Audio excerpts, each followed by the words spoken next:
Trustee Dickinson, Here. trustee Edmondson, Present. trustee Donnelly, Present. trustee Jackson Miller, Here. trustee Gray. Present.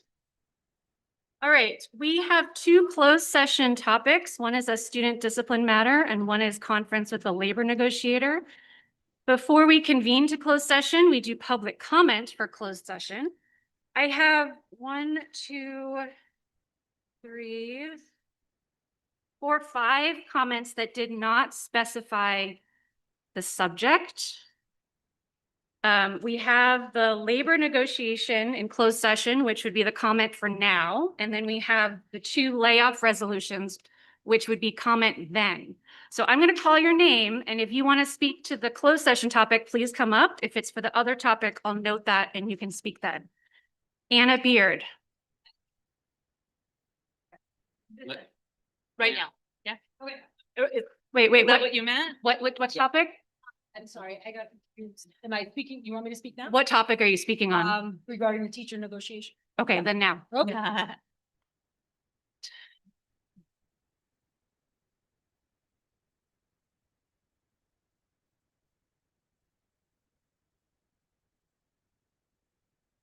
Okay. Today, I'd like to specifically talk to the board. I want to say thank you for taking the time last week to really talk about the budget, ask some questions. I think it's really important to have that level of transparency. I do hope going forward that you guys do make this part of the practice instead of just looking at the budget from a within the docket. I continue to implore you guys to ask those questions. I think the board asked so many great questions, but it was definitely very clear that there was a lot of unknowns. And so what I want to ask of you guys today, do you guys want to be this leader this community needs? Or do we want to send our education system backwards? If you want to be the leader we need and want, I urge all of you to do what is right. Dig deeper. Question assumptions, ensure financial decisions align with what we say we value. Strong teachers, supported students, inclusive learning environments. I think there was a lot of thoughtful questions, but there was one, I believe, Robert, you had asked about how we can make more special education more efficient within the district. And I was to say, as a parent with a son in special education, that was like a punch to the gut. Respectfully, parents are always trying to engage earlier and are exhausted from advocating early and often. The number of nights I have cried worrying about my son's future, but I'm not going to talk about that today, but I do want to mention that the teachers at Santa Cruz Gardens have stepped up. And if it wasn't for them, my son would not be thriving. And I could tell you when I asked him at Thanksgiving what he was grateful for, he said, Miss Marsh, my teacher is amazing. He has grown because of these teachers. Now, again, I do ask you guys, if you want to understand why the journey in working with the district around special education is challenging, I beg of you to talk to the parents and understand what we are dealing with. Dig deeper, ask these parents why there's a struggle. But in terms of question, as a parent and a community member, I want our elected board members to ask better questions, questions that leads to solutions. Is our top administrative salaries too high? Is it fair that superintendent raises exceed teacher raises? Is the gap between the top administrative and teachers too big? Is the communication budget too big? What is included in that? And does our spending priorities align with the LCAP commitments to literacy intervention, differentiated instruction, and inclusive classrooms? If we're serious about those goals, we must invest in experienced teachers, credentialed special education professionals. Finding teachers is hard. Finding teachers that students trust is even harder, and ones that they thrive under. Teachers are sacrificing, students are sacrificing. About 10 seconds. Is sacrifice being shared at every level? So I ask you, if community partnership matters, demonstrate it. If teacher retention matters, invest in it. Are you ready to work? We are ready to work with you. Are you ready to work with us?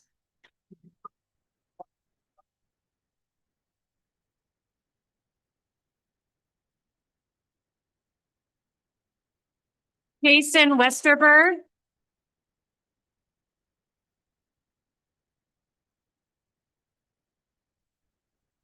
Good evening. I'm here to talk about the negotiations as well. My name is Jason. I'm a parent to kindergartner at Santa Cruz Gardens. I'll be honest, I don't really enjoy doing this and being up here. It's not something that I do. I'm generally an introvert, but when something's important to me, I want to be able to see my kids seeing me do something as well too, right? I work with numbers for a living, budgets, forecasting, planning, and I understand that this situation is very complicated. There are external forces at play, state funding formulas, broader challenges in public education, things we can't control right now. But as a former athlete, I've always lived by one principle: control the controllables. So what does it mean right now for this district? It means listening when your educators tell you they cannot survive here. It means focusing on what you can control in this moment, and that's retaining the teachers who hold the district together. I understand the need to forecast. I do it every single day. But I also understand the cost of failing to act on the priorities sitting right in front of you. If you misjudge priorities, the long-term forecast suffers far more than any short-term adjustment. Our teachers are telling you that they're stretched beyond what's sustainable. They're telling you they can't afford to live in a community they serve. They're watching leadership receive compensation increases and awards while being told that there's no money for them. We receive funding from the state to staff and support our schools, not to build a savings account for a funding shift that doesn't have a clear timeline. Let me tell you what the current controllable is. It's retaining your teachers. If students are truly the priority, then the people who educate them must be the priority. Be creative, work within the budget you can control, adjust where necessary, but do not lose the people who make these schools what they are. Because if we lose them, no forecast will save the long-term health of this district. Thank you.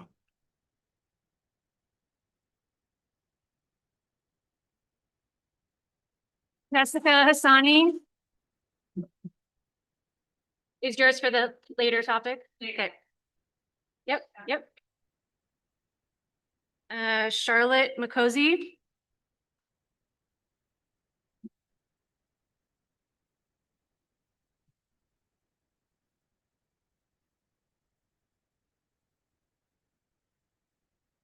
Good evening. My name is Charlotte McCosey, and I have a 3rd and 1st grade student at Main Street. I also have a 2-month-old who will enter our district in the next 4 to 5 years. And yes, I am doing my part to increase enrollment.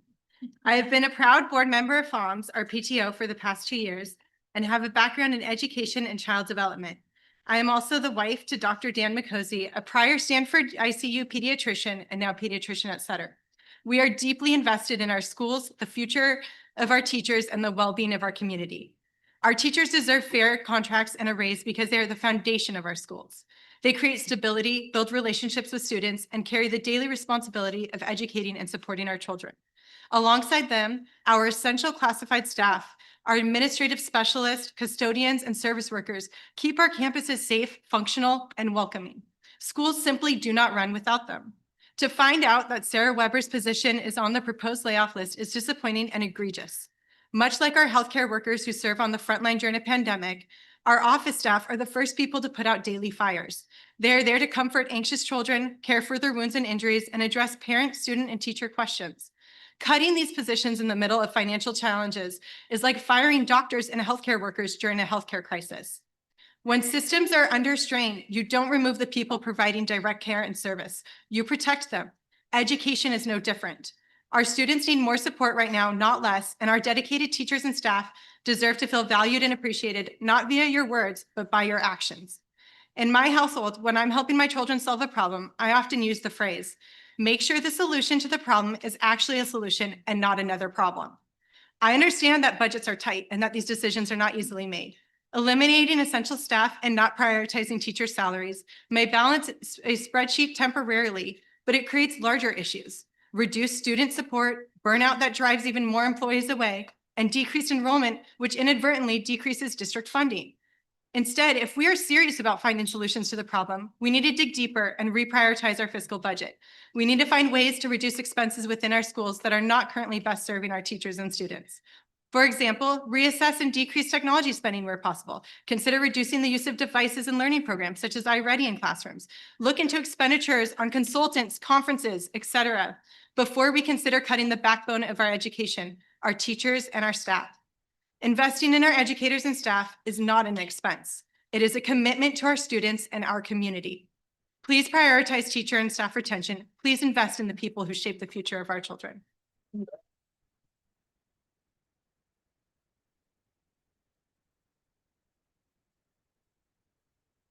Tyler Hales.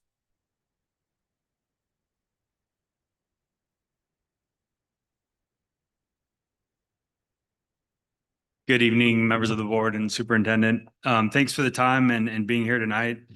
I'm speaking as a parent of two, soon to be three children at Main Street School and as a finance professional. To me, this feels like a critical inflection point. It's a moment about risk management and long-term sustainability of our teachers, our families, and the bedrock of our community. I know you've heard this several times and probably all agree a 3% raise doesn't meaningfully increase purchasing power or real wages for our teachers. It barely tracks inflation. It doesn't match the rising healthcare costs that we're all experiencing, especially our teachers. The downstream risk of all this is clear and measurable. When experienced teachers leave our district, it's expensive and we suffer quality cost, real quality cost. Less qualified teachers accepting our current pay scale, repeated recruitment cycles, onboarding, training, substitute coverage, loss of institutional knowledge, and quality of our education for our children. Attrition at scale isn't just disruptive, it's expensive. Now, I know this isn't a one-year problem, it's a structural one. Many others over the last few weeks have talked about the painful but macro realities that are outside of our control. There's inflation, cost of living, healthcare, declining enrollment, and so on. I'd like more transparency on the levers that are being explored to support our teachers and what's in our control. In finance, constraints never eliminate choice. Many times they drive innovative outcomes. Constraints can produce real, meaningful, long-term change. Budgets are about prioritization and getting creative. The district maintains unrestricted reserves above the state required minimum, beyond the basic aid requirement, and along with significant balances in capital and facilities funds. At the same time, the proportion of the budget allocated to salaries for our teachers is going down. We're at a critical moment to think about driving more to the top line and also restructuring what hits the bottom line. I want to be clear. Our parent community is here to stay. You feel the engagement here tonight. We're here to work with you as a team. We want to support our schools and our teachers in every way that we can. We're asking you as elected leaders to do the same. We just want transparency around the trade-offs that are being considered and the innovative options being pursued to improve the lives of our teachers and our community. This will protect staff, it will protect our community, and will produce the long-term health of our district. Please make the choice that aligns with sound financial stewardship and values what the priorities that we all share. Strong educators, stable schools, thriving public education for our kids that we all love. Thanks for your time.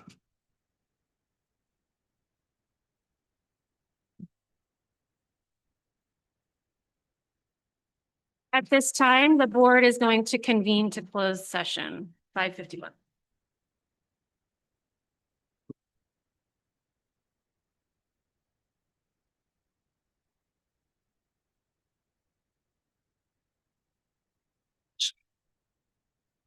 Oh, shoot.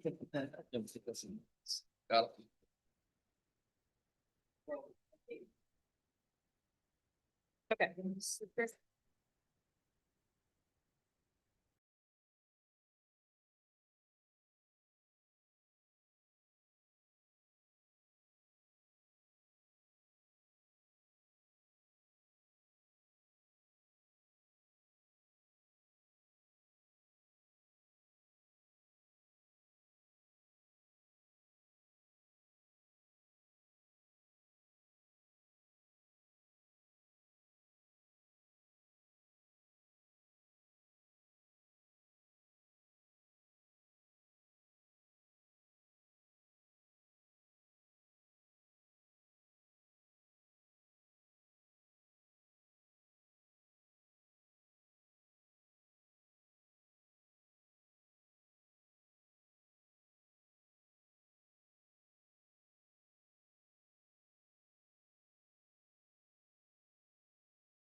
So we're going to call open session to order at 6:58. And we're going to start with the Pledge of Allegiance from a student from Main Street.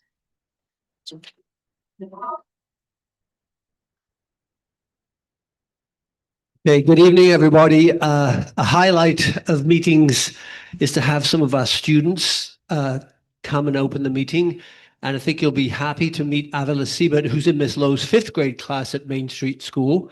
An outstanding representation of our student body. And this time next year, Avila will be rocking it here at New Brighton Middle School. So let's give it up for Avila Siebert.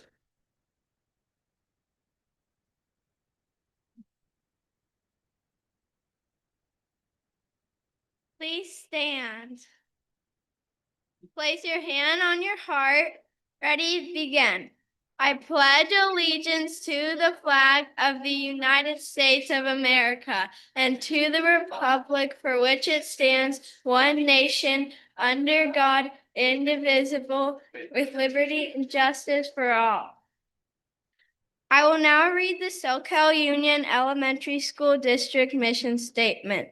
Staff, student, parents, and the community help ensure that each child develops the skills and character necessary for lifelong achievement and responsible citizenship in a diverse world.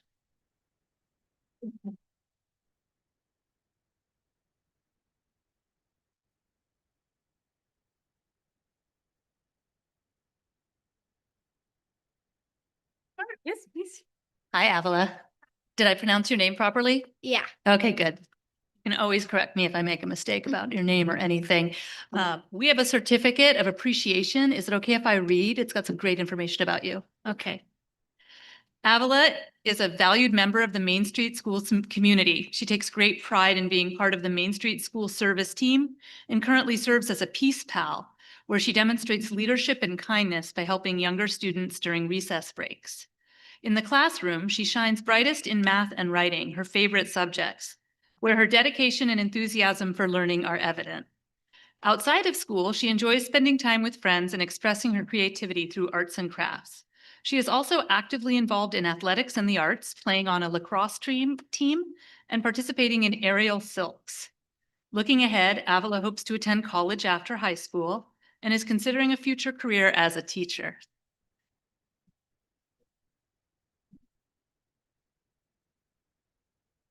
We are proud to celebrate her accomplishments and the positive example she sets for those around her. Thank you so much for being here. We usually like to ask some questions of you. They're very friendly questions. Is that okay? Yeah. And are you comfortable where you are right there? Is Yeah. that okay? Okay. I'll start. Hi, Avila. Thanks for being here. Can you tell me a little bit more about Peace Pals and maybe something that you've learned from doing that you would share with other students? Yeah. Peace Pals is like, you go out and like basically be the yard duty for the other students. And I've learned like how to solve their problems without like telling them how to do it. Excellent. Would you tell us about aerial arts? Oh, yeah. So aerial art, it's like there's silks and hammocks and you climb up and do drops and stuff. And I just had a competition in San Diego. How high do you go?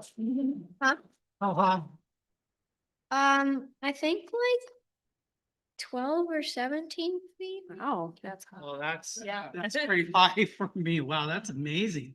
And you roll as you go down. Yeah. All sorts of, wow, that's amazing. You're a writer too.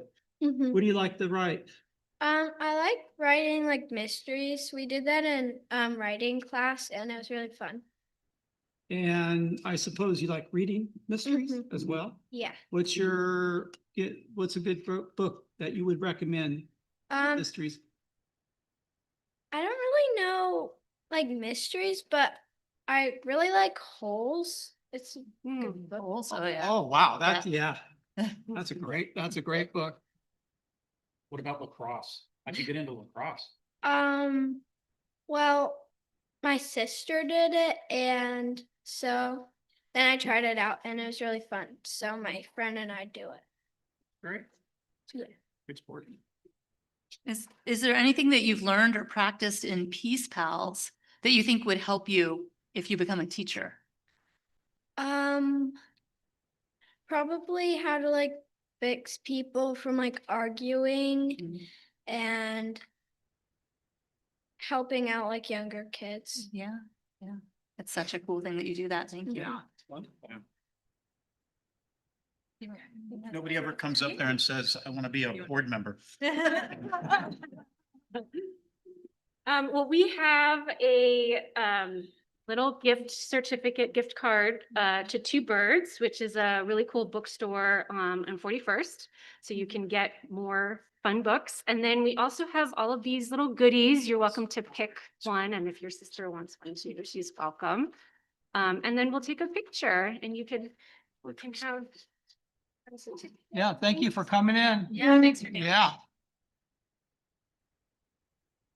Not everyone feels comfortable speaking in front of a big group. You did really great. Yes, excellent. Yeah, you did.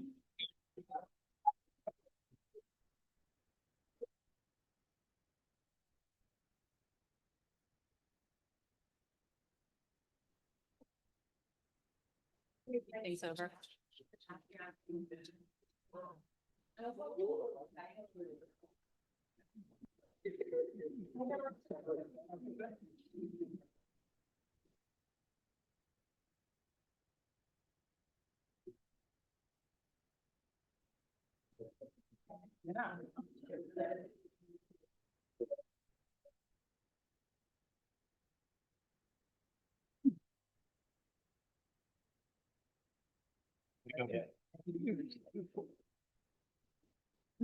All right, now we will adopt our agenda.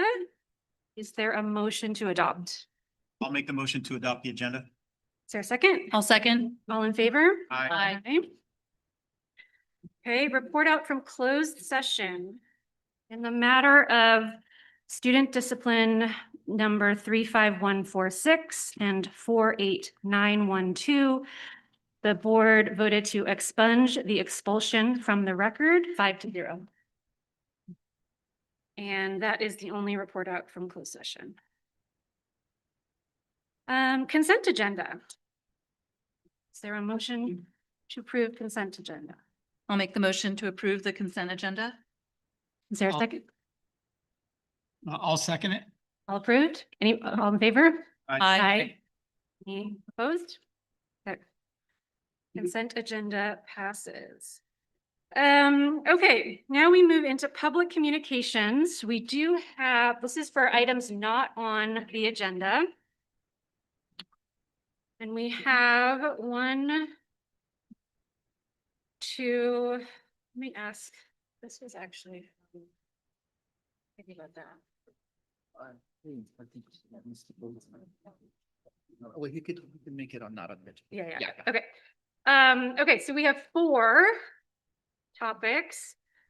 I'll do my little reading of the disclaimer. Members of the audience are welcome to address the Board of Trustees during public communications regarding items not listed on this agenda. For items not on the agenda, we request that you fill out one of the forms available at the sign-in and register and submit it the executive assistant to the superintendent prior to the opening of the meeting. 3 minutes may be allotted to each speaker and a maximum of 20 minutes to each subject matter. The trustees cannot take action on these matters unless such matters are placed on a future agenda according to law. If the item is on the agenda, you will have the opportunity to speak at the time the agenda item is discussed. Please address the board president. These proceedings are video recorded. Board Policy 9323. Board members shall hold the education of students above any partisan, principal, group interest, or personal interest. Board Bylaw 9200.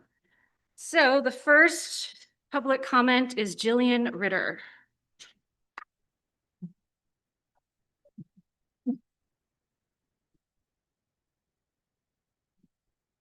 Good evening, Board President and trustees. My name is Jillian Ritter. Thanks for having me back again. I am the parent of a student at Santa Cruz Gardens Elementary. I'm going to talk about 3 things tonight. The first one is Santa Cruz Gardens field safety. And I recognize that we have a plan in place with Measure P funds. I also want to share that this past Saturday, my kindergartner was at Santa Cruz Gardens Elementary on the field. He was participating in a structured activity. He fell in a gopher hole and he almost broke his ankle. Like we had to go get x-rays on Saturday. I want to acknowledge the field is heavily utilized by students and by families. And the current conditions create a real safety hazard. Fortunately, it was just a sprain this time, but it easily could have been a broken ankle. And I want to request that as the district, you consider whether or not the Measure P bond funds could be used to either expedite the planned field project, maybe reprioritize the project timeline, or fund an interim repair solution before the date that you intend to implement this. I would just love to see the field safe in the near term. The second thing that I want to talk about are kind of the more general budget pressures and teacher retention problems. I know that we have a difficult financial reality that we're facing right now. I know there's going to be many comments made tonight and moving forward about this, so I don't want to repeat those comments. We know that enrollment and revenue are declining. Teacher compensation must increase to retain staff. And especially in the high cost of living area where we live, stagnant salaries combined with the rising healthcare costs effectively reduce take-home pay. But this is not just a local problem. It's not a problem that's unique to SoCal Union Elementary School District. It really reflects structural issues in California school finance and general municipal finance. With our funding tied to average daily attendance and the long-term constraints created by Prop 13, even if this district navigates this year's budget, the same tensions will repeat without broader reform. And as I said, the same thing goes for many other municipal agencies in California. Given that Prop 13 was established in 1978 and the business climate of California has changed significantly since then, I would say that we are primed for structural change that will bring more funding into our schools. I want to applaud our teachers that are out there campaigning and celebrating and getting ready for Prop 55. Thank you so much for helping to support. I'm sorry. 10 seconds. 10 seconds. Okay, I'm going to move on to our 2028 Citizen Initiative Parcel Tax Update. We are preparing to launch some communication next week that will allow everybody who is interested a chance to get involved. So keep an eye out for that. We'll be sharing that with SEA. Thank you for your time. Have a great night.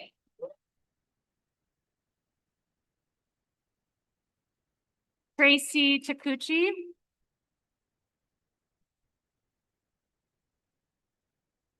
Good evening. My name is Tracy Takeuchi. Again, I have a first grader, Christopher, at Santa Cruz Garden, and I have a little one in the preschool at CKC there. So another one in tow. We're being asked to approve reductions and layoffs of certificated and classified staff due to lack of funds. At the same time, we're being asked to accept donations from families and parent groups to support our schools. These two items together tell us a story. In my professional role, I personally manage 11 multi-million-dollar self-funded budgets, which have been impacted by funding reductions and rising costs well beyond my control. I understand fiscal constraints. I understand that revenue shift requires action. But I also know this: layoffs are the fastest way to close a budget gap. However, they're often the hardest way to rebuild strength. How we respond to financial constraints determines whether we weaken or we evolve. When we reduce certificated and classified staff, we reduce more than payroll. We reduce capacity, flexibility, and institutional knowledge, the very things that allow organizations to recover. Cuts may be solved for this year, but what is the plan for the year after that? As you consider our options, what does recovery look like? What is the plan not just to reduce, but to rebuild?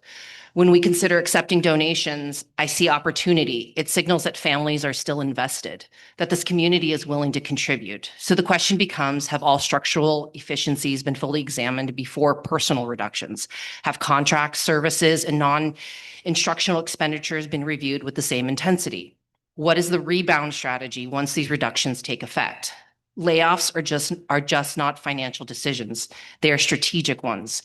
They shape morale, trust, and our ability to attract and retain talent in the future. We are inviting this community into solution building or simply accepting contributions while shrinking the system. Families are signaling that they deeply care, that that willingness is an asset. How can we harness it more strategically? How can we invite parents with expertise in finance, restructuring, fundraising, and operations into structured problem solving before reductions become permanent?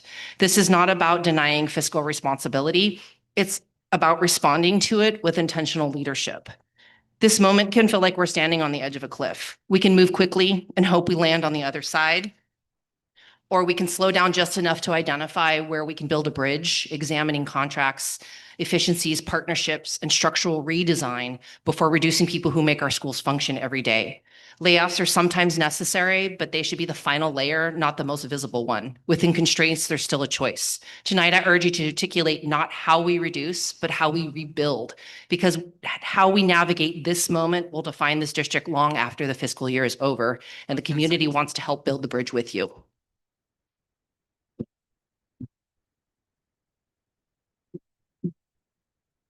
Andrew Wright.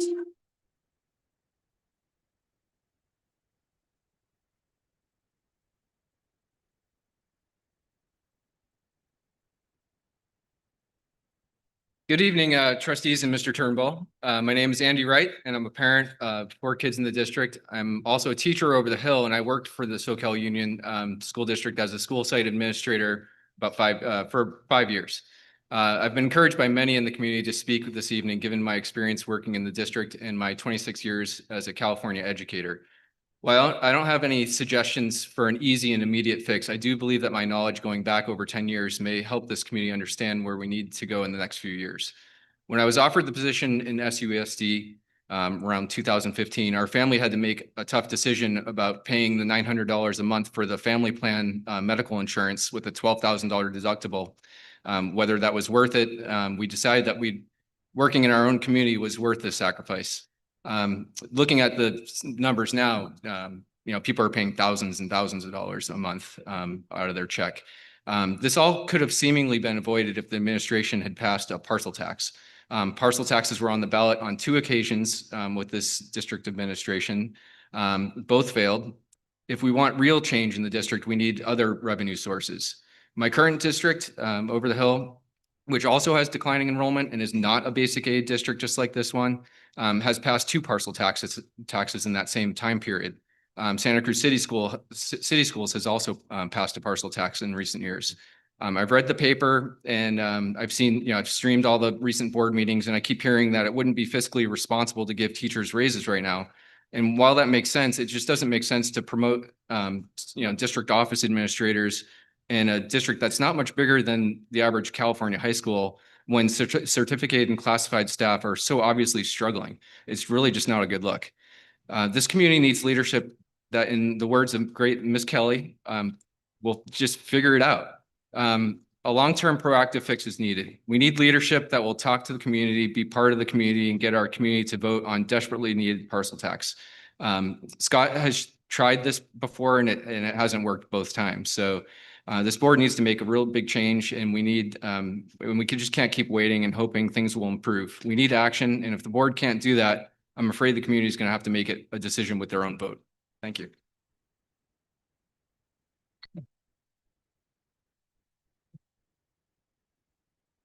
Waylon Olson.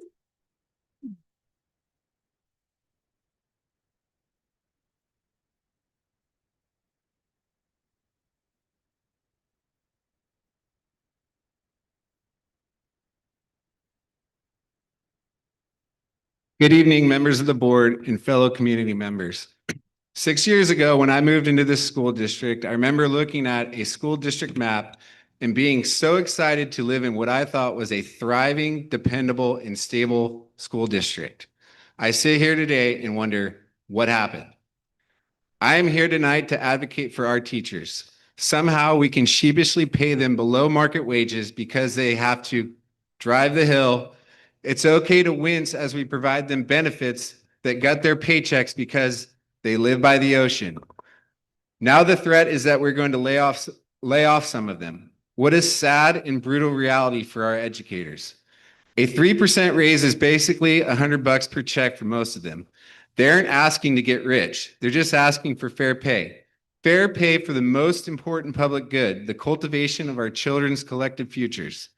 In small, poorly funded school districts like ours, teachers are essential. Every educator, counselor, librarian, and support staff member plays a vital role in keeping our schools functioning and our students supported. It's not the buildings, the parking lots, and the career development conferences that educate, challenge, and motivate our children. It's the teachers. I'm confident that my kids' teachers at Santa Cruz Gardens would be successful teaching my children if all they had were the benches at a local park.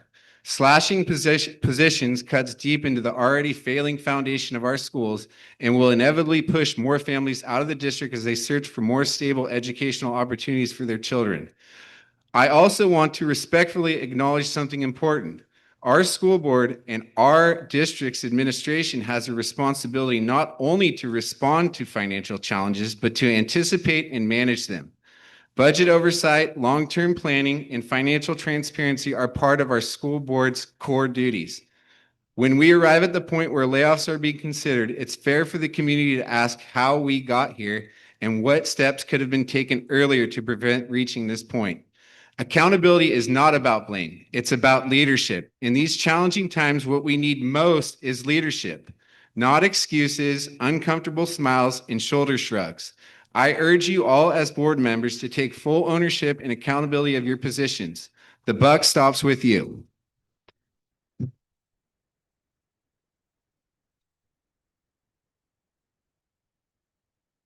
All right, we're now going to move to standing reports. We'll start with items from the superintendent. Just real quick, I would like to say thank you. We had a great math initiative today at the County Office of Education with teachers and administrators examining the new California framework, and just want to thank that team for all their hard work. That's all for me. I'll forego my report in the length of the agenda. Thank you. I will also forego. Okay, thank you. We'll move to items from California School Employees Association.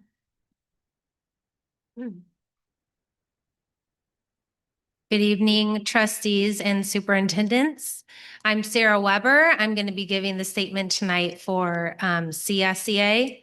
CSEA wants the superintendent and the board to know that we stand in solidarity with SEA. It is SEA and CSEA together that bring the strength to the district.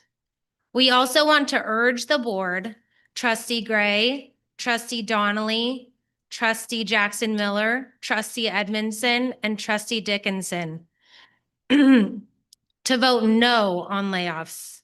These layoffs were proposed less than 1 week before tonight's vote, giving you, the board, inadequate time to look into what these positions do and who would fill those roles if the layoffs were to happen. I want to take a moment to talk about my job, as my job is one of the proposed layoffs. I'm the administrative specialist at Main Street Elementary School. The elementary schools have 2 people working in the office. We have an office manager and we have an administrative specialist. The middle school has 3 people. They have the office manager and they have 2 administrative specialists. My actual job tasks, my roles as the administrative specialist, are attendance, which is the main source of revenue for our district. So it seems counterintuitive to cut that role. My job is the health office assistant, which, to combine cutting the health office assistants with cutting the district nurses' hours, poses a great risk to our students. My other job, the other part of my job, is I do the ordering and I do the receiving and kind of manage the teacher accounts on staff. Those are my tasks. Those are my jobs.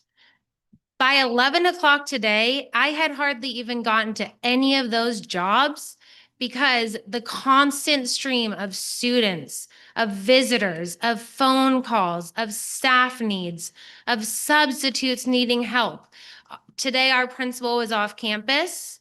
It was just the 2 of us in the office, and I I had to leave the office to take care of an urgent health need. I had to leave the office to take care of help a substitute.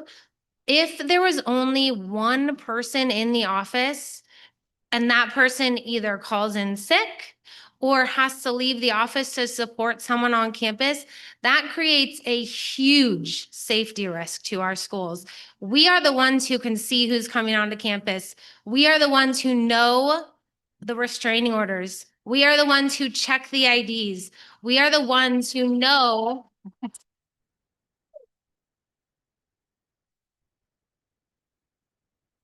We are the ones who know the students with urgent health risks. I monitored 2 type 1 diabetics as like a tiny little part of my job that takes a whole lot of my day. And because there's 2 of us in the office, I'm able to leave the office to go take care of them in class rather than having to constantly interrupt their school day to call them to the office to be cared for. And that's just the administrative specialist job. I'm not going to go into the details of all the other jobs that are up for layoffs. This year we are not even a year into SIB High, the initiative that allows the school district to charge, right? To bill, thank you, to bill insurances for the wellness coaches and for the counselors. These things are going to take time. I know Carissa has spent a lot of time and effort trying to get this out there. We can all do more to get more parents to engage with SIB High. We're only about a year in to the short-term online independent study, which is creating increased ADA, which is going to turn into more revenue. And that is all on the administrative specialists. So, trustees, our community elected you. We voted for you to steward our school district. So use your vote tonight to put student safety, health, and well-being first and vote against layoffs.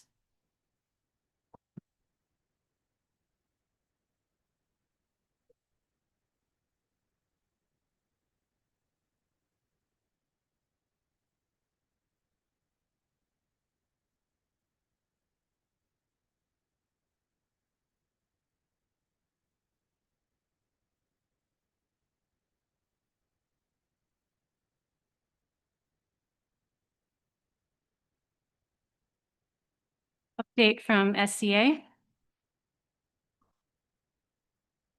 Trustees, Superintendent Turnbull. First of all, I would like to just congratulate CSCA. We are totally behind them 100%.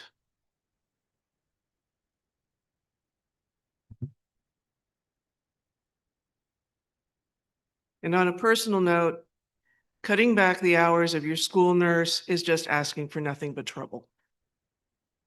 I am the only nurse, I am the only licensed medical professional this district has. If I lose my office people, I don't know what the heck is going on at my sites. And I've got 4 sites with close to almost 1,500 students. This is not a good way of spending money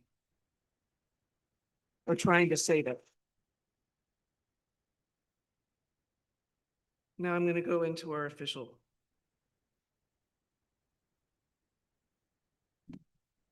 Find it.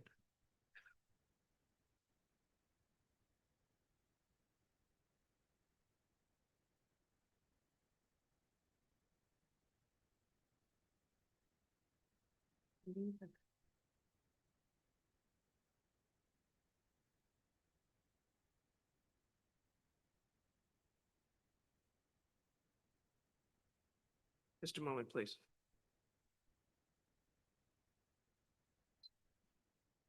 Beyond. We can move on and come back. We can move on to the first presentation and come. Just a moment. Well, just the updates from trustees and then go back. Oh, yeah. Yeah. That's just. All right. Despite positive news from Sacramento showing state revenues exceeding the governor's budget proposal, SUESD administration is bringing forward layoff resolutions affecting certificated and classified positions. Layoffs are chaotic and harmful decisions that create irreparable harm to our communities. They cause instability to our schools, and they lead to unsafe working and learning conditions.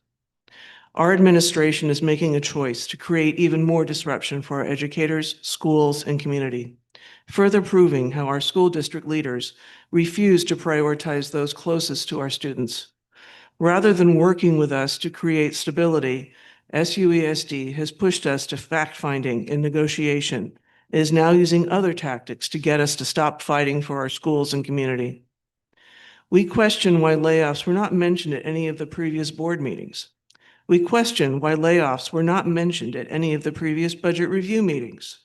We question why a board vote on these layoffs is being conducted within less than a week from the time they were announced. We question why the board is not taking more time to analyze and deliberate on such a drastic and high-impact decision. We question whether the administration actually understands day-to-day operations on their own campuses, given the critical positions they have slated for layoff. And finally, taking all of these points together, we question whether fiscal solvency is the real motivation behind such extensive layoffs. SEA wants to make it abundantly clear: we have not called for, nor do we advocate for any layoffs. The district's choice to lay off educators, student health team members, and classified support staff is yet another glaring reflection of their misaligned priorities. We ask the trustees to vote no on this layoff resolution. Our resolve to fight for our students has only deepened, and we will win by leading with our values and staying strong and united in our collective goals of bringing stability to our district. Thank you.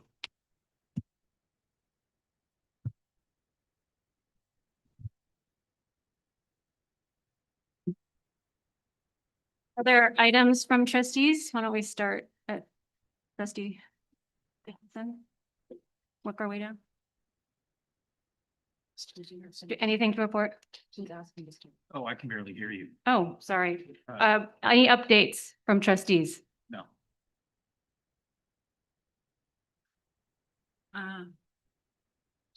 Just nothing to update, but just I've been reading your letters, and I appreciate that you're here.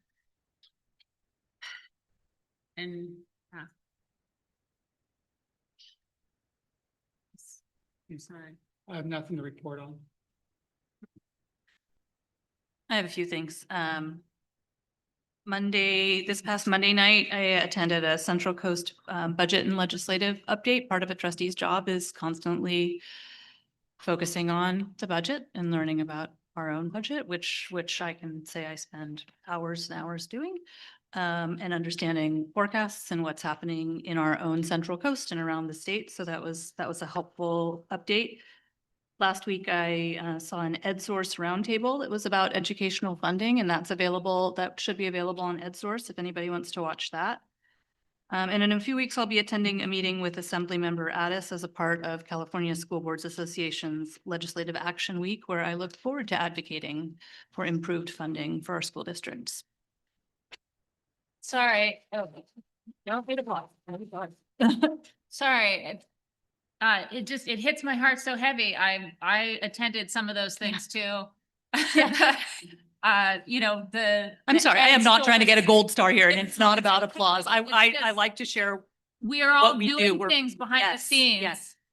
Because we care and we're looking for how does this work and where can we find things. So I also attended that webinar. Thanks. I also attended that EdSource webinar.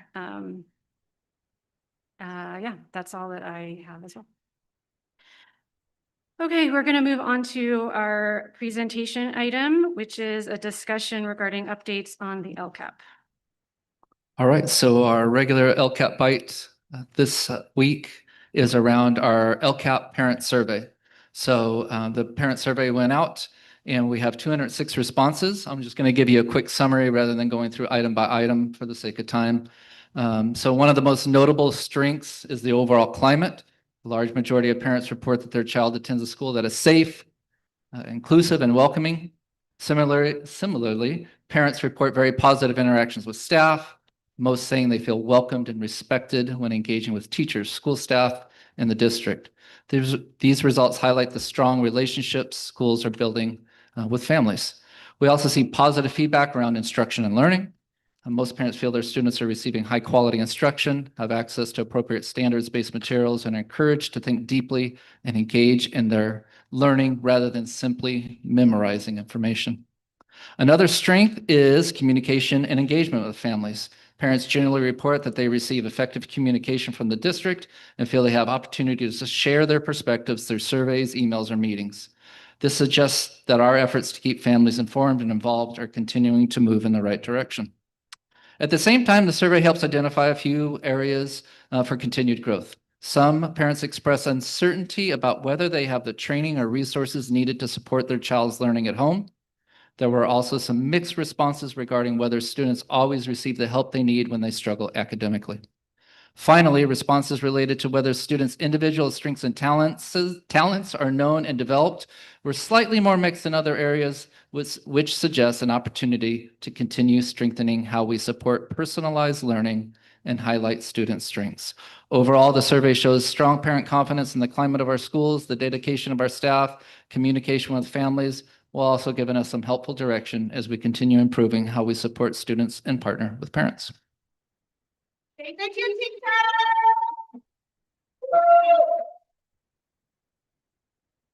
That's all. We are now moving into our action items. First action is 8A, consider approve the resolution reducing layoffs of certificated employees for 26-27. Yeah, so definitely one that we never wanted to have to put on the table for the board's consideration, but current budgetary conditions necessitate this consideration. And so the first resolution is for certificated employees and a reduction of 1.7 FTE.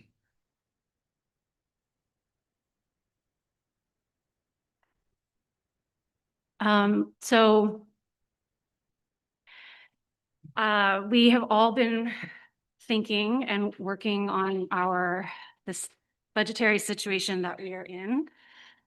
And I have prepared some remarks because I've been thinking about this for at least what I wanted to share with you, at least for the last week. So I've actually written some thoughts down.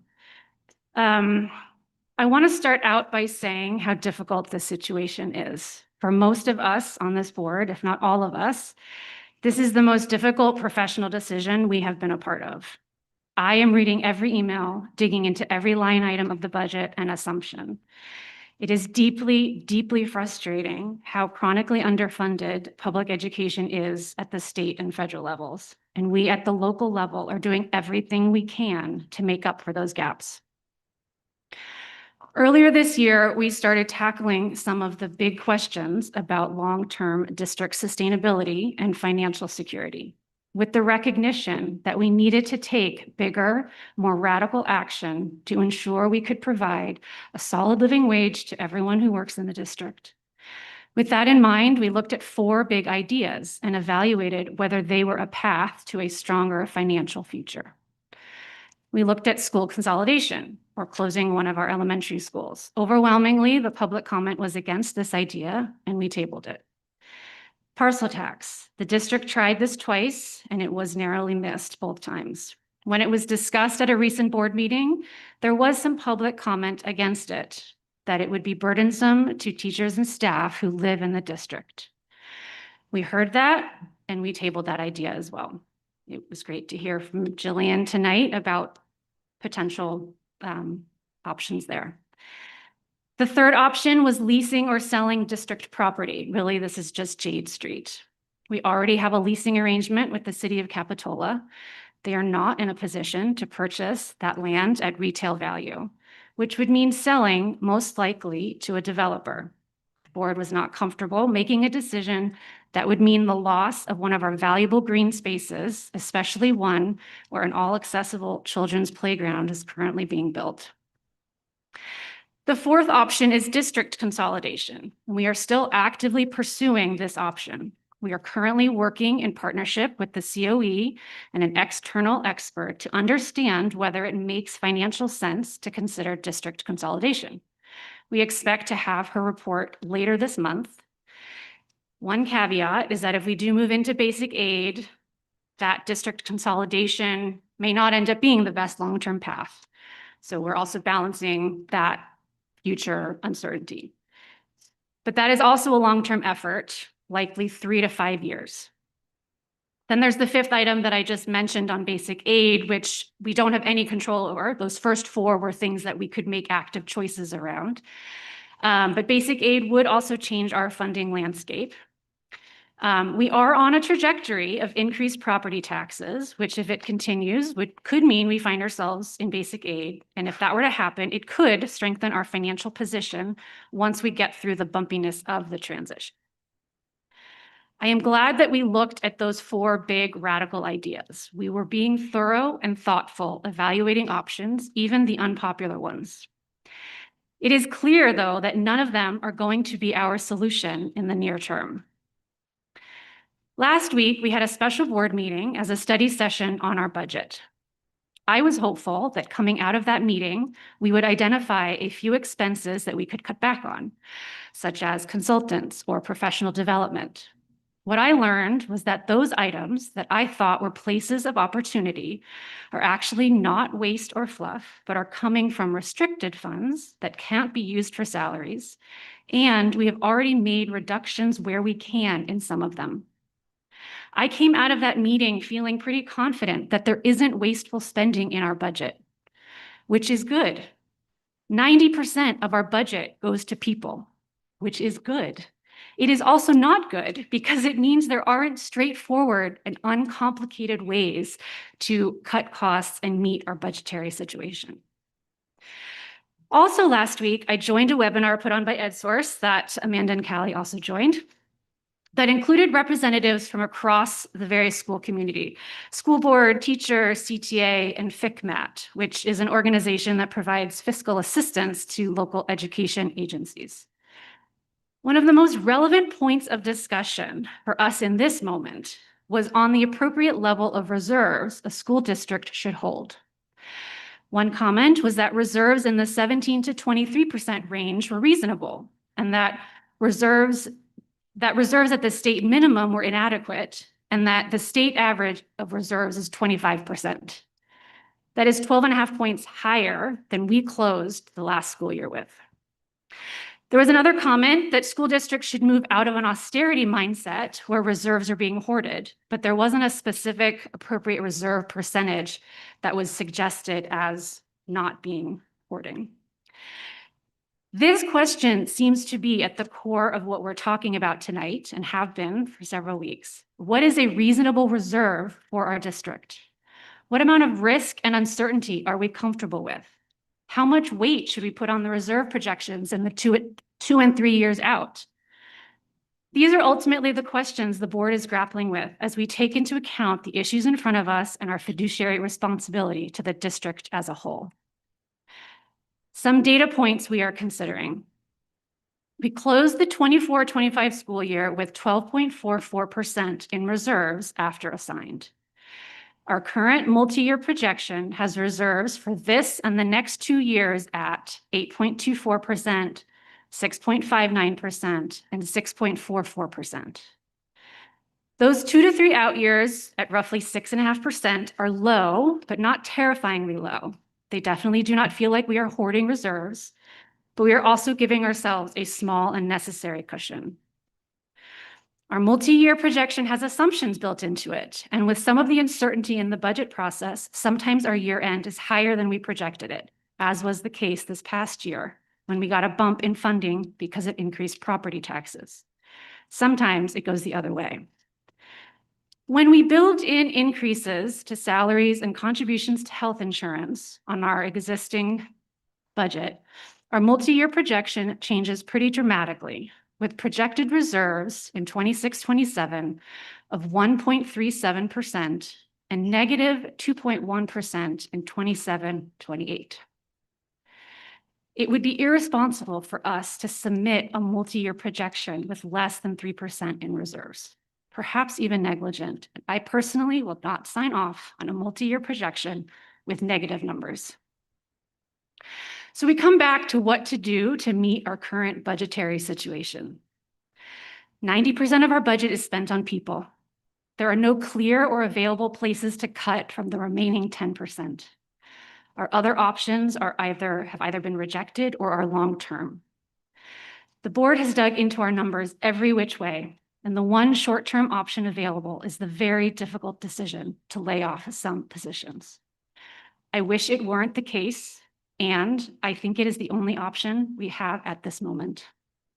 And I welcome the thoughts from my fellow trustees.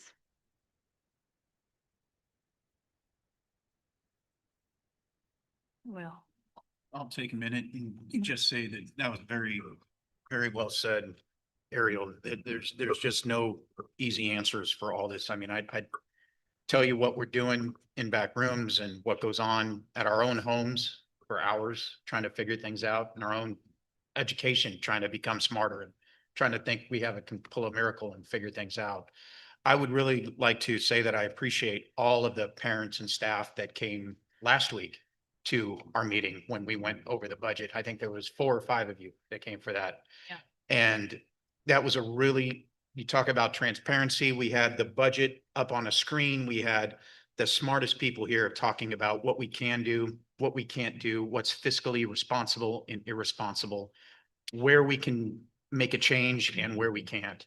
And in that meeting, I felt really close to the 4 or 5 people that came up here because I thought that they were getting a good snapshot of what we were trying to understand. And if you could hear us at that meeting, throwing out every idea that we could think of and reading your letters and your communication to us and almost regurgitating that back to the district, trying to see if any of those solutions were viable above and beyond what we've already been talking about for the last 2 months. And it's just we love you guys. My kids grew up here with these teachers and staff. You know, this is the hardest thing you can ever do is to have this vote in front of us, you know, and it's not pretty. But we also understand what a predicament, you know, our staff is in, and nobody wants to give you money more than us. Nobody. And, you know, we're struggling to make that happen in the nicest, most humane way possible for everybody, and to understand that, you know, the needs of the men, right? And that's all I have to say. Thank you. You want me to go? I don't know. Nope. I know. Get ready. We're sharing our thoughts now. There's absolutely time to hear from folks who came to talk to us about this important subject. It's good for us to share a little bit about ourselves and where we are. I had some things prepared because I've been doing this a while. I've only prepared actual real remarks a couple of times when I know I'm going to be really nervous and upset. So I wrote some things down on my own, but Ariel, you definitely covered some of them. Again, just that really challenging and incredibly important point that we don't have much to work with. We don't have much to work with because 90% of the unrestricted budget goes to all of the amazing people who make our schools work. Teachers, recess coaches, bus drivers, custodians, office staff members, everyone who makes our schools work, and they show up for kids every single day. And that's 90% of our unrestricted budget. And our enrollment is declining. And our expenses are exceeding our revenue, and our reserves aren't strong enough to protect us from the consequences of deficit spending, which we are doing. So we've got some real challenges here. And as Ariel mentioned earlier this year, we talked about some of those big drastic measures. We talked about closing a school, and we had really significant opposition, myself very strongly included in that. Like you mentioned, we're exploring consolidation with another school district, and there's going to be, you know, that'll be at an upcoming board meeting for everyone to hear about that and what the options are and for the board to discuss. And that is, if that's an option, it's a longer range option. It's something that takes time. Parcel tax, I mean, I've been all in on parcel taxes since 2013. Not about me, but like, yes, parcel taxes are an amazing opportunity, and I'm super excited about this idea that it's a source that can come from the community and not just from the district, and that there are some different options that hadn't been available before. So that is a glimmering light. You know, it's a really painful moment. I've had kids in this district since 2008. So I really think I understand what school staff do and how important every single position is. And this is just a terrible, terrible, difficult decision.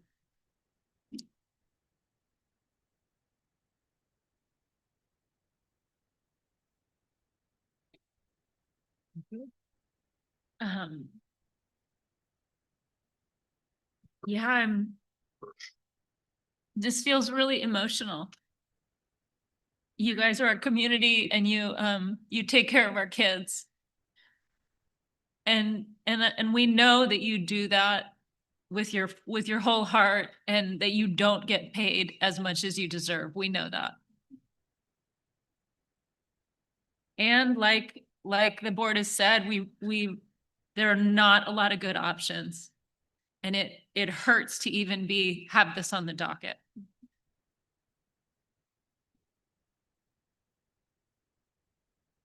And we will continue to look at longer term options. I do love all the community involvement that, has come out of this. And I am hopeful that whatever happens tonight is a short-term Band-Aid, not a great one, but that we can come up with something more longer term to sustain the whole of the district.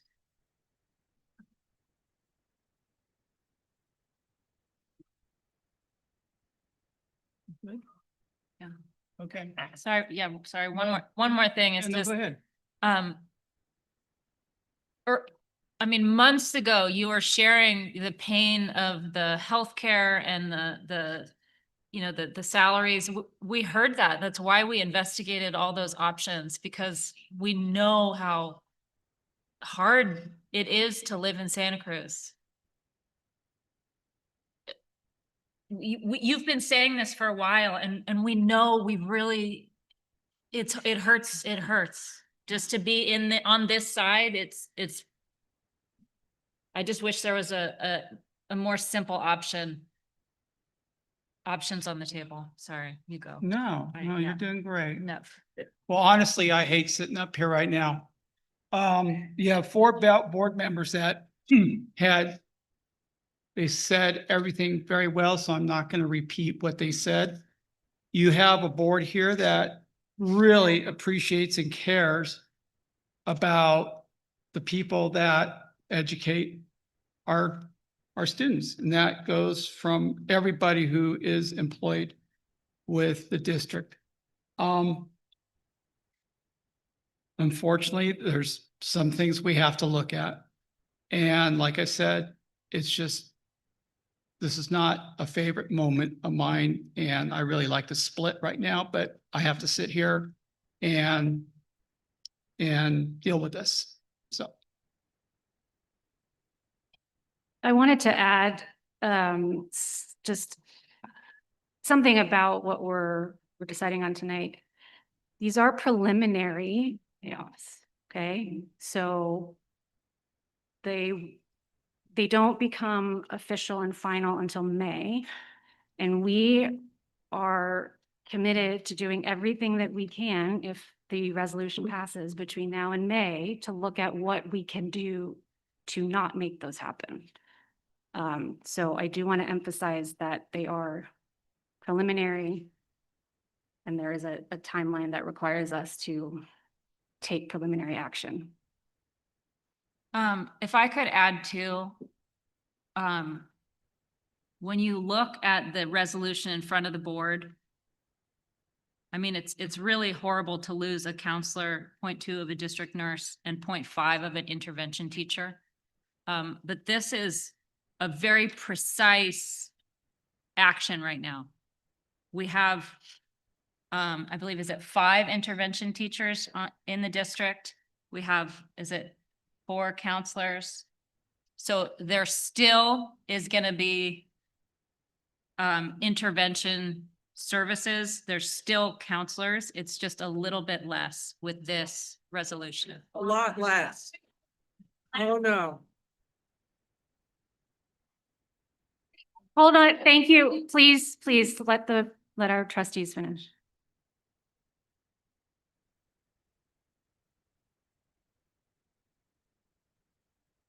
Are there other comments or should we open it up for public comment? I would love to hear from the public. Okay, well, let's move to our public comment. The first up is Jessica Hassani.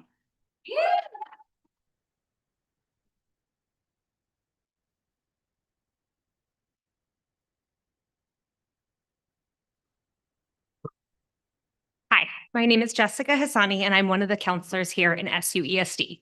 I was hired 5 years ago with COVID relief money, and every year have wondered, will this be our last year? Each year when I ask, I met with, of course not. We're committed to student wellness. We're proud to be a district that hasn't let go of counselors. I guess this is the year that changes. At last week's special board meeting, I was here. We heard that even with declining enrollment, we are not seeing a decline in referral to special education.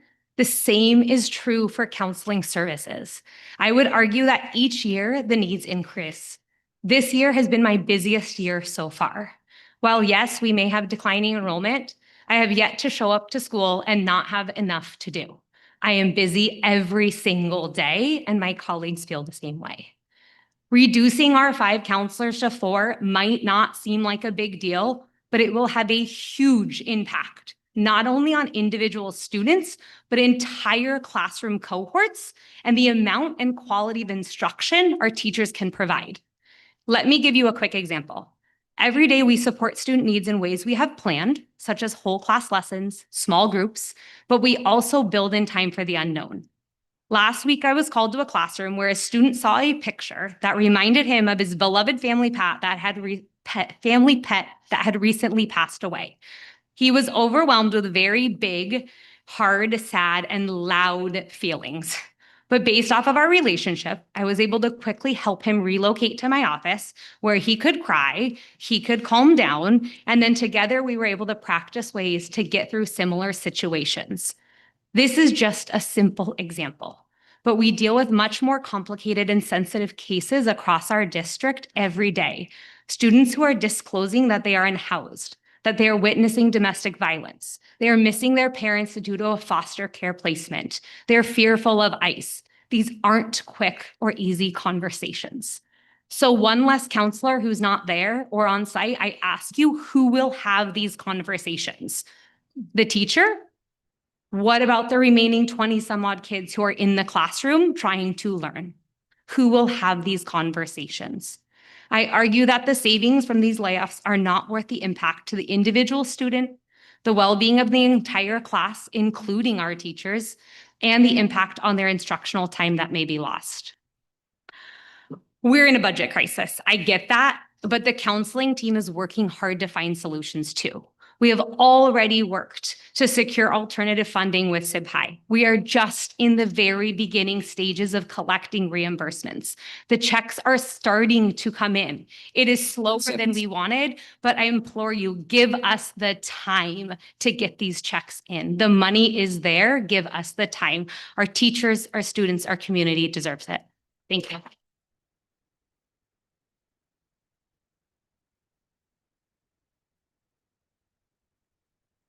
Lauren Westerberg.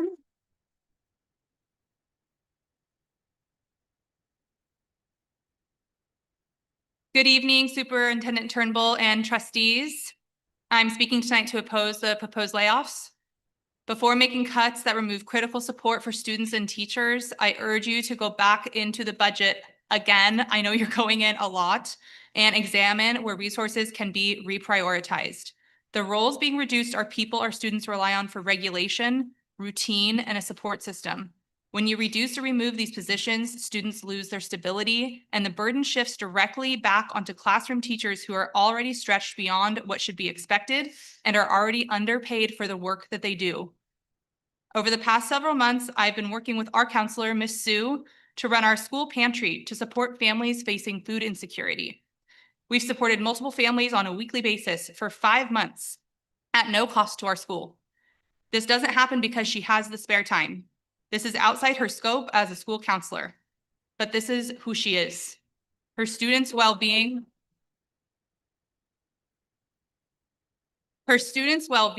and success come first, and she goes above and beyond to make sure they're cared for, supported, and able to learn.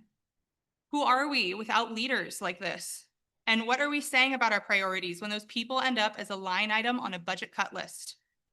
If we were operating in a vacuum, more conferences, consultants, and software are all an important value add, but we don't operate in a vacuum.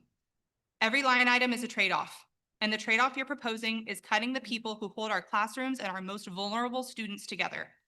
Have we researched what systems and tools are truly essential to teacher and student success?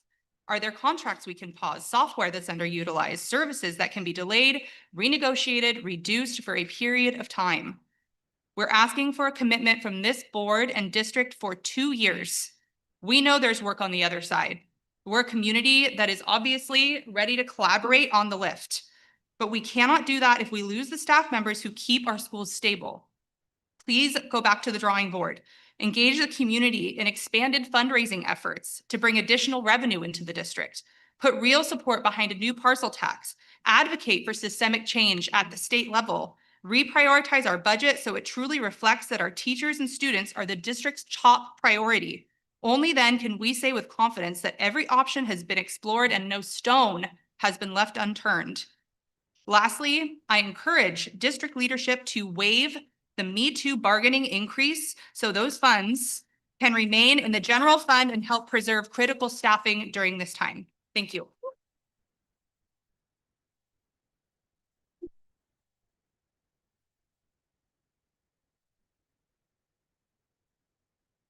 Tamara Rydell.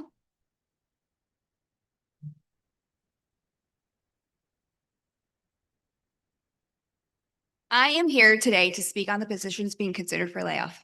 The employees up for discussion serve our most vulnerable students, those with extensive behavioral needs or unduplicated students, those with learning difficulties. These students already face significant barriers to success. Removing the very people who help them navigate those barriers does not just reduce services, it removes stability, equity, and opportunity. At our site alone, our counselor plays an essential role in the daily lives of students and families. They provide one-on-one and small group lessons that help students build confidence, strengthen social emotional skills, and develop healthy peer relationships. They connect families to critical outside resources, housing support, food access, counseling, clothing, healthcare. They are able to accomplish all of this because of the strong relationships they have built with their students, families, and staff. Trust has been established. Students feel safe. The relational foundation is what makes the support effective. When a child feels safe, supported, and emotionally secure, they are able to learn.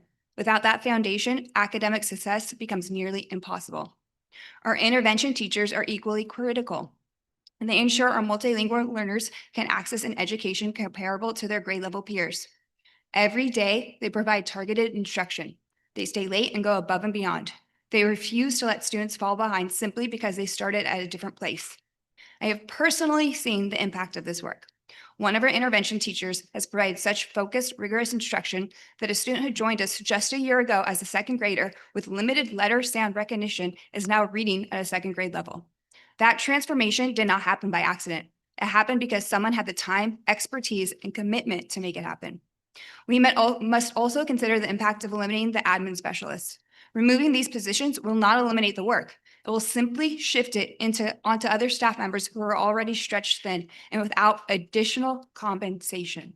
The added duties will reduce the time educators and site leaders can dedicate to students and instruction. That is not efficiency, that's overextension. And eliminating custodial positions would mean our schools are never fully cleaned. Clean campuses are not a luxury. They are a necessity for student health, safety, and dignity. Again, those responsibilities would inevitably fall onto other employees. pulling them away from the primary roles and weakening the overall functioning of our schools. I can't believe that while we are fighting for a small 3%, we are also having to fight for the fair treatment of our employees. 3% is a small ask. Anything less is an insult. Tonight, we fight not only for the basic 3%, but also for the basic necessities that help our schools stay alive. When we said we can't wait and to figure it out, it was never meant to come at the expense of our students or the employees who serve them. It was a commitment to do whatever it takes to ensure every child has access to the education and support they deserve. So I'm going to say it again. Figure it out, because we can't wait, and our most vulnerable students should not be the ones paying the price.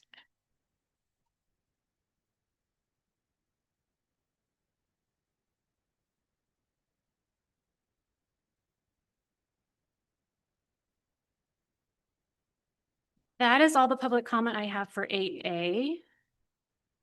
I have one on email. Oh, you have one on. Yep. This was sent in via email by Rose M.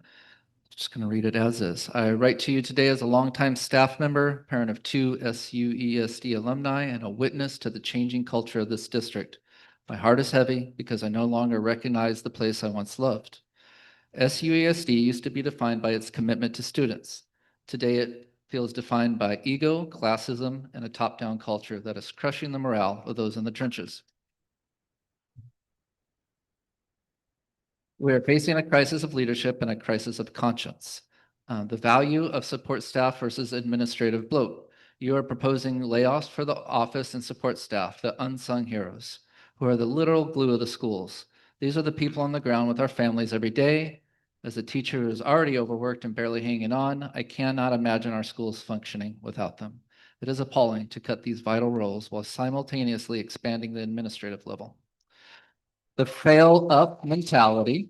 There is a disturbing pattern in this district of failing up instead of maintaining accountability. We see administrators who have struggled in the classroom and presided over massive staff turnover being rewarded with promotions to director and assistant superintendent roles. A call for a targeted audit.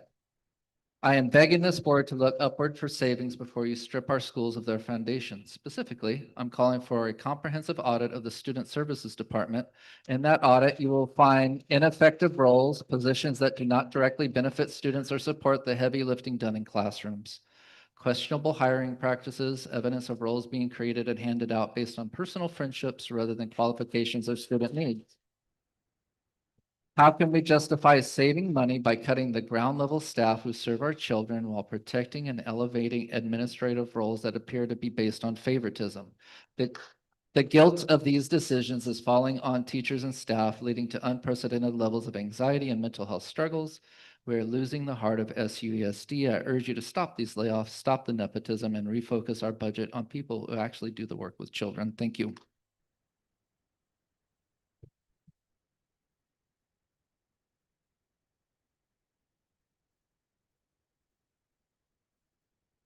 Is there any additional discussion from the board members?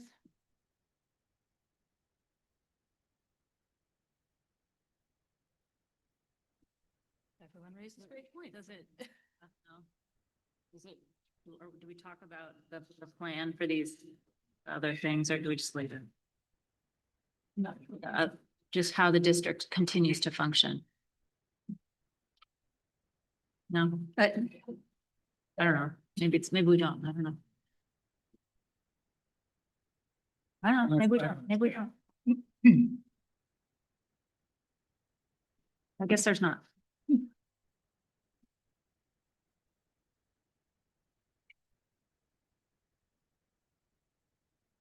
I don't know. We're all looking around. Nobody wants to do anything. I said my piece. I heard y'all loud and clear. We are doing the work.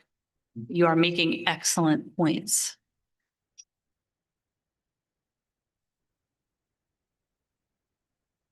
That being said, I am willing to make the motion. I will second the motion. And it's a roll call. Trustee Gray. Aye. Trustee Jackson Miller, Aye.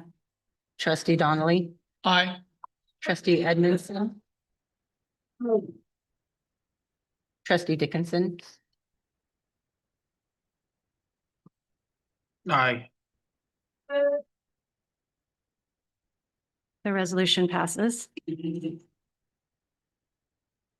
And we move to our next action item, which is 8B. The resolution on the reducing, laying off classified and classified management employees for 2026-27. Yeah, another one we never wanted to put on the table, but current budgetary considerations require us to. This is a preliminary layoff resolution for 14.875 full-time equivalency classified staff.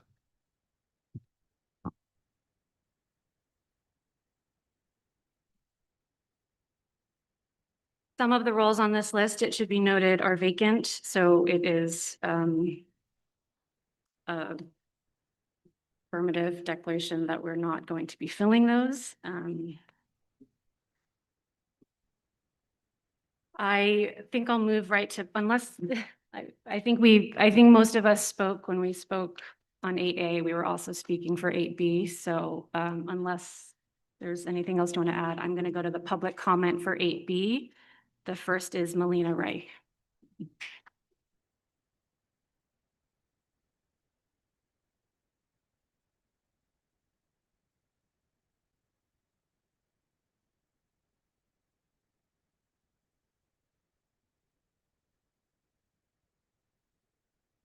I was going to say good evening, but we all know.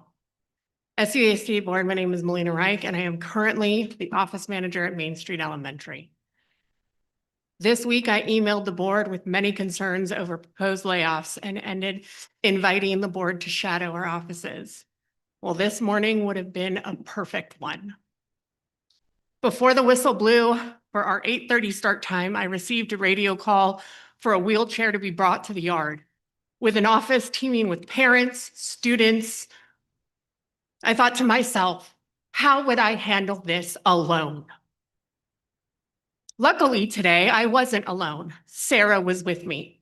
She went to the yard to retrieve the student who had a laceration to the head. While we treated the student, called for sanitation, which we also would not have been able to do, from the office and the yard, we helped usher students to classes, fielded parents' questions, teachers' needs. I would say that this morning was a one-off. It is not. It's a good picture of our day-to-day. With the cuts proposed, a morning like this would have created safety concerns too lengthy to list in the short time that I have in front of you. Again, I urge you to vote no for the layoffs, and I invite you to come and visit any one of our sites to get a full picture of what you are proposing. Thank you for your time.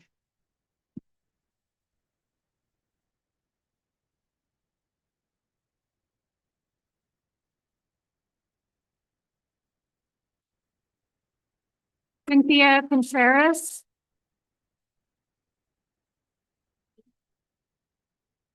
Oh.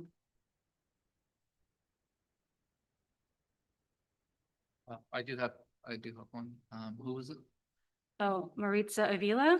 No, I have not Cynthia it. Contreras. You have Cynthia Contreras? Yeah. The ones in person first, or do we want to? Yeah, let's do the ones in person first. So there's only one more, and that is Georgia Johnson, Seal Webb, and Megan. I'm sorry, I can't read the last name. They are students. Are they still here? No. Okay, well then let's read Cynthia's. Right. Again, I'll read this as is.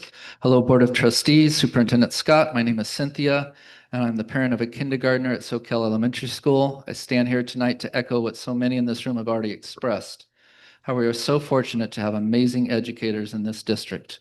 Their dedication, creativity, and commitment are the reason our children are thriving. They are the reason why our kids want to go to school. They love their educators. Don't you think, at the very least, they deserve the dignity of being able to afford to live in the community they serve? I want to share also what I've witnessed firsthand when a classroom lacks adequate teacher support. The effects are immediate, and undeniable. Instability, chaos, and uncertainty. It is our students who absorb the impact most deeply. They notice, they feel it. If we move forward with cuts that diminish direct support for our classrooms, we risk normalizing instability across our district. That is not the future our children deserve. I urge you to consider solutions that protect the foundation of our schools, the educators who work with students every single day. And reductions must be made. They should begin at the top, not in the classrooms where our students learn.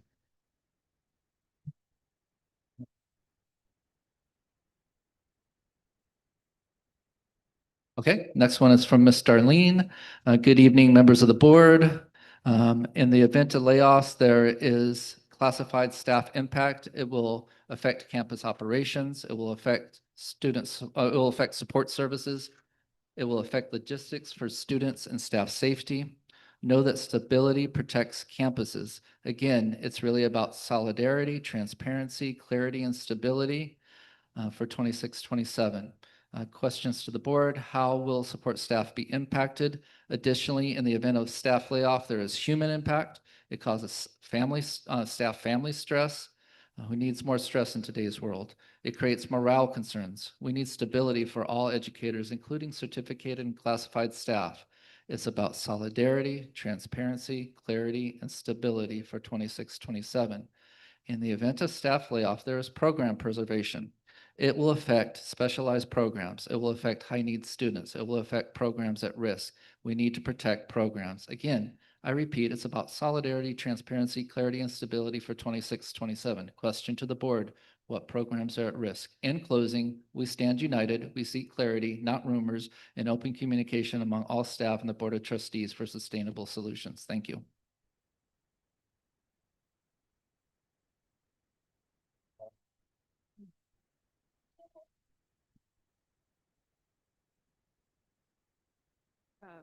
Sure, yeah.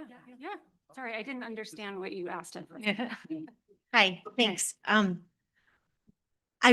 really want to tell you that I don't understand. I don't understand why this wasn't at the last meeting, at the budget meeting. I was there, and I saw you guys fight through it, and I really appreciate you sharing your words with us.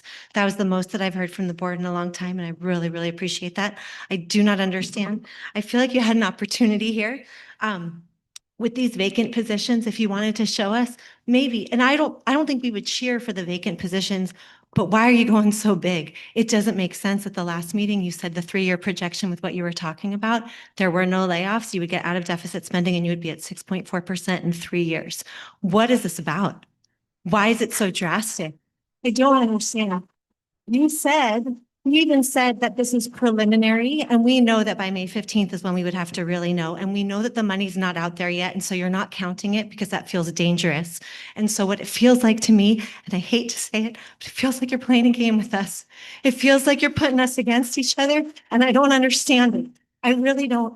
I feel like you could have come here tonight and you could have proposed a couple layoffs, maybe. It would have been hard. It would have been really emotional.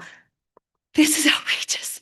Please vote no for this. This is outrageous. It's unnecessary. You don't want to fill the vacant positions? Don't fill the vacant positions. But this is outrageous. Please don't do it. I'm a person who counts chickens before they hatch. I get that you don't. This is a choice. The money is going to come. The money's there. Please make the kind decision. Please.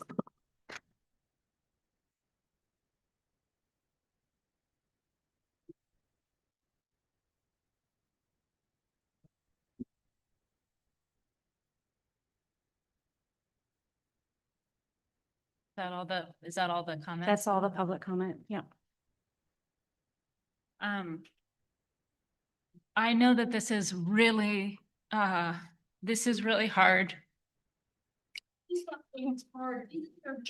Please stop. This is so hard to be up here. And when you yell at me, it makes it even harder.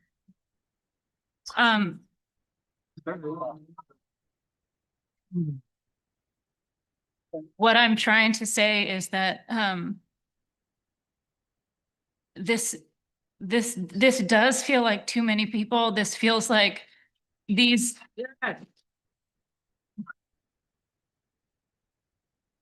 there are, I can't imagine how our schools are going to function without some of these roles. And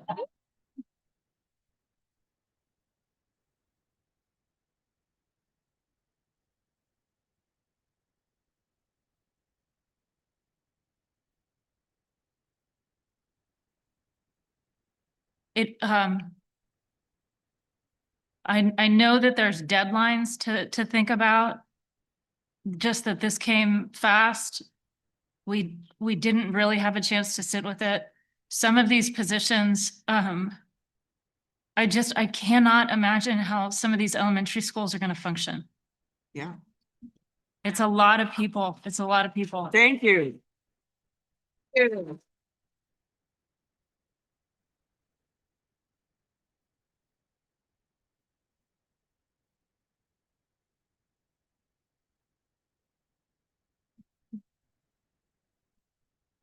I can say something. I just don't. Yeah, hear say that. something. No, I don't. Okay. Um, yes.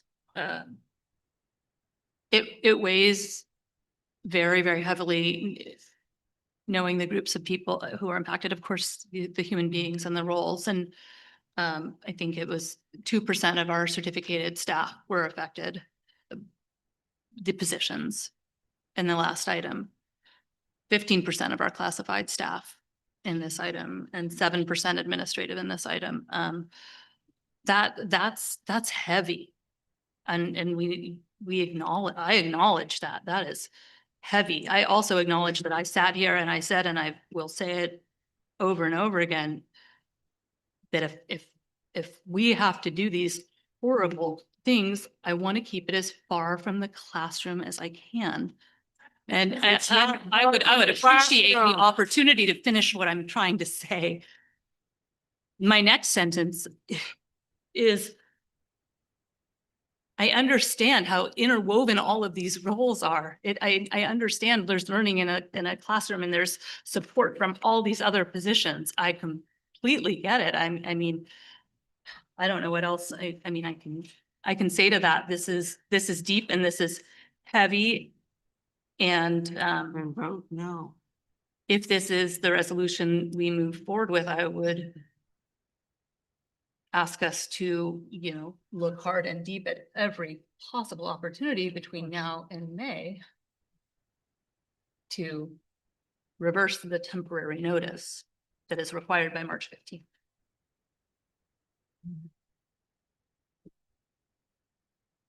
I'm sure we will.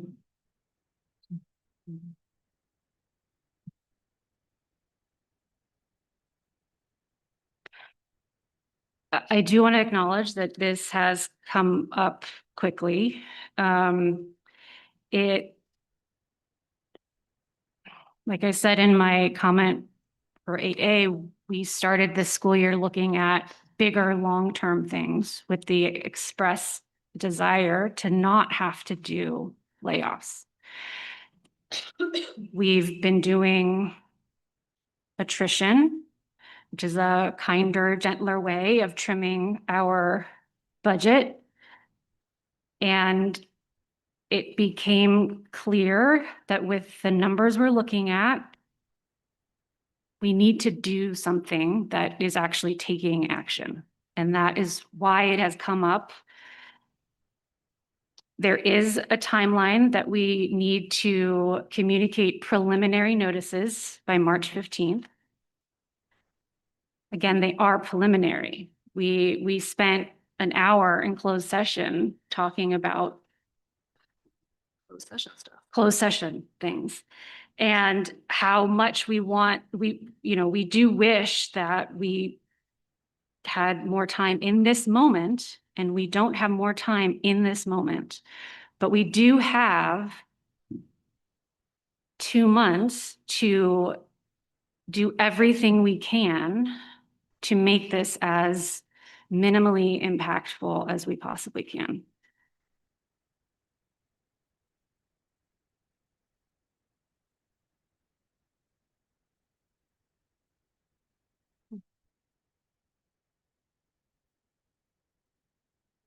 Are there other comments from the trustees, or does anyone have a motion to bring?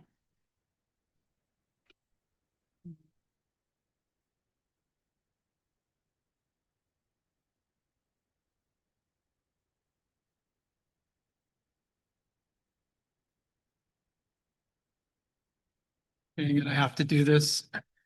I'll have to make a motion. What? No, just. Okay. Got more to say? I don't know. We really looked hard at this and yeah, of course, and it did come quick, we have to do it within a certain amount of time. And hopefully the budget, state, everything will turn around. And then, we don't have to go through this, but we can't promise anything. And I think we looked hard at what we could do here. And I don't think there's a whole lot we could change, or do you think so? Yeah, it feels quick and it feels like I get the deadline. So the quick is. Yeah, and that's unfortunate. That's one of those stupid state laws. So It's huge. It's a huge list and yeah, they're just critical positions. Yeah. It's a lot of critical positions. no, I agree.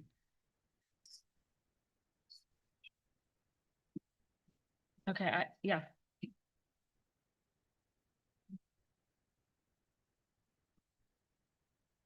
There's just no, yeah, you guys voted us into these spots and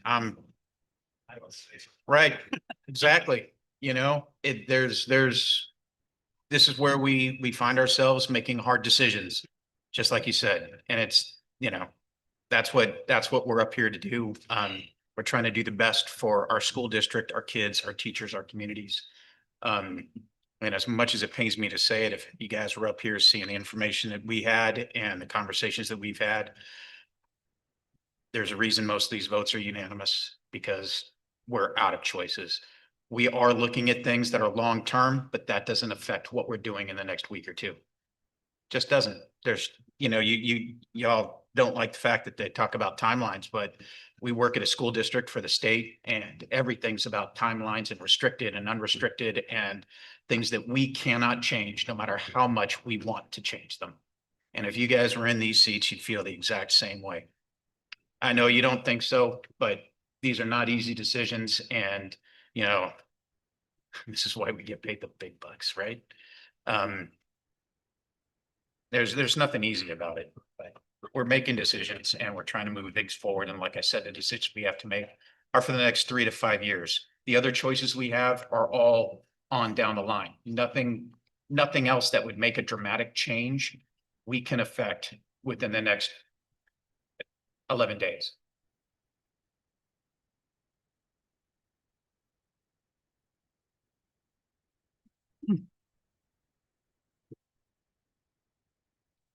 Is there a motion on the table? Okay.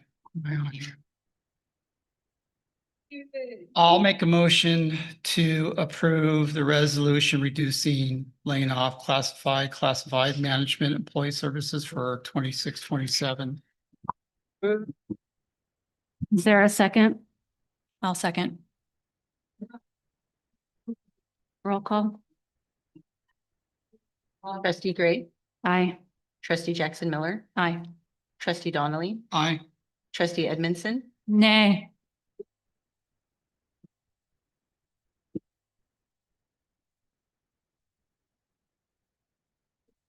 trustee Dickinson, trustee Dickinson, Nay.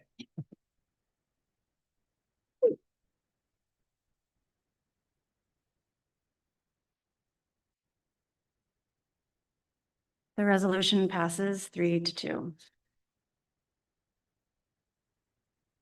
I propose we take a 5-minute recess. A second. The board is in recess.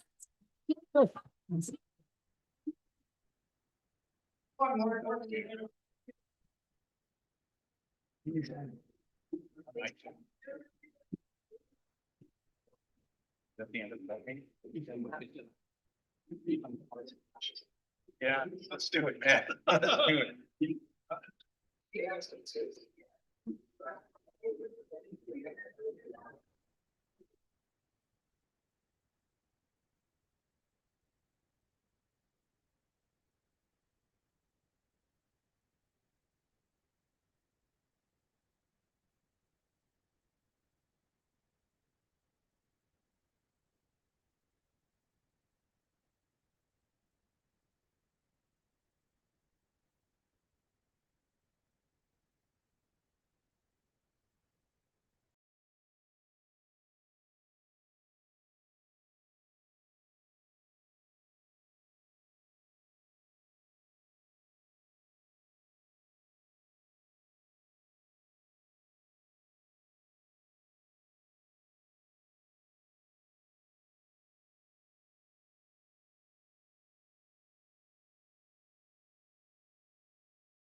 The next is 8C, approval of the 26-27 and 27-28 school year calendars.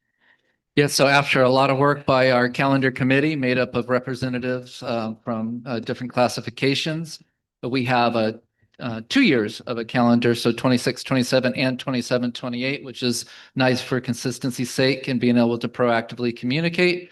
The calendars follow the same general patterns that have been in place now for the last several years. Yes, an earlier start date in August, but ending before the end of May, and all the other associated work calendars that go along with it. Okay, are there any questions on the calendar or comments? Can you remind me who actually makes these charts? Who makes this? That is one Miss Figueroa, Sandy Figueroa, in personnel with help from others, but she's the point person on it. I so appreciate the clarity on these calendars. And it's it's a good. They live on the fridge. They do. They live on the fridge. The symbols are super helpful. I'm going outside, I guess, of the content, but the fact that we have them in English and in Spanish, like, thank you for that. You're making the days easier for folks figuring out the plan of, oh wait, when are those conference weeks? When's that early release for my, for my little ones? So yeah, thank you, Sandy. I think it's also nice and helpful that they're well coordinated across the county as best as they can be. And so I think the major holidays and breaks are all largely consistent. So I think that's very helpful, and I don't have any other questions or comments. Is there a motion to approve the 26, 27 and 27, 28 calendars? Any public comment on that? Oh, I'm sorry. Is there public comment? I I don't have anything on email. Okay. You know me, I just like to check. I move to approve the 26, 27, 27, 28 school year calendars. Is there a second? I'll second. All in favor? Aye. Aye. Any opposed? Okay, calendars pass. Consider accepting donations from the public and parent groups to support Soquel Union Elementary School District sites and programs. Yeah, so this is donations that have been received by the district from October of 25 all the way through mid-January of 26. These are donations and monetary value of over $250. As you can see, there's a variety of donations the district has received. The fiscal impact is a little bit over $21,000. I would like to read out the folks who contributed. So we have the Blackbaud Giving Fund, Your Cause, which gave $800 to Main Street, and they're with employee matching funds. There was United Way of Santa Cruz that gave $2,172 to the library at Soquel. Crystal Lee Martinez gave $560 to support student cost of science camp. That's really generous. Thank you, Crystal. Grocery Outlet contributed $1,000 as a fundraiser for Soquel. Main Beach Volleyball gave $5,000 as a donation to resurface a gym floor. So thank you very much, Main Beach Volleyball. Square Arts gave 2 donations, one to Soquel Elementary for an art donation and $1,544, and another art donation to Santa Cruz Gardens for $1,192.01. The National Marine Sanctuary Foundation gave $1,950 for a NOAA Ocean Guardian Award. Omega Nu gave 2 donations, one to Santa Cruz Gardens for 8 classrooms and the amount of $1,500, and also to Soquel for 7 classrooms for $1,400. The Aptos Farmers Market contributed 2,000 farmers market bucks. I think this means to 35 families. That's very generous for those families to be able to use those farmers market bucks at the amazing Aptos Farmers Market. And Capitola Cares gave $3,000 to New Brighton Middle School. So thank you so much to all of our individual and community partners. So donating over 21,000 to us. Is this, we need to take an action to accept? Okay. Is there a motion to accept the donation? I'll go ahead and make a motion to thank the donors and accept the donations from the public parent groups to support SoCal Union Elementary School District. Is there a second? I'll second the motion. All in favor? Aye. Any opposed? Okay, that passes. And then lastly, consider voting for the CSBA Delegate Assembly Representative for Subregion 9A. All right, so California School Boards Association provides a lot of the training for our board members and board members across the state.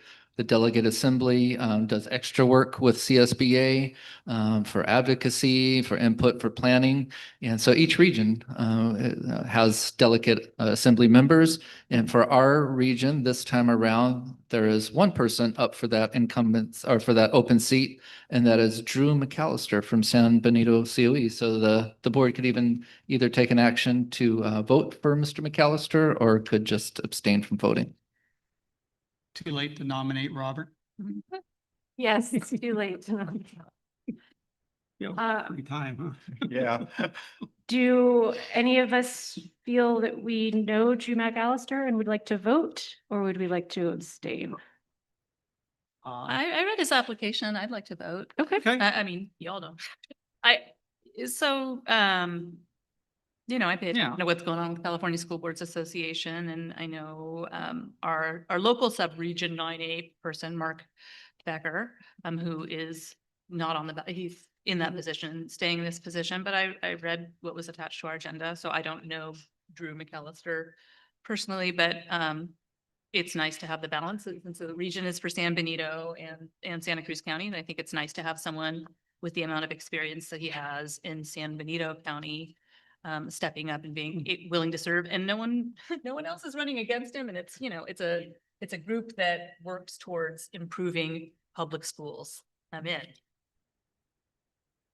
Oh, yeah, thank you. I mean, going off the ballot, or the, what do you call it? Anyways, going off of that, instead of knowing the person, it's a good call too, because, I like what he wrote.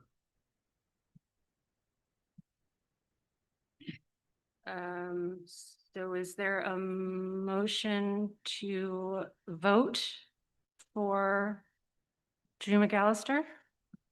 I'll make the motion. Is there a second? I'll second the motion. All in favor? Aye. Aye. Way to go, Drew. Any opposed? Okay, we submit our vote in support of Drew McAllister.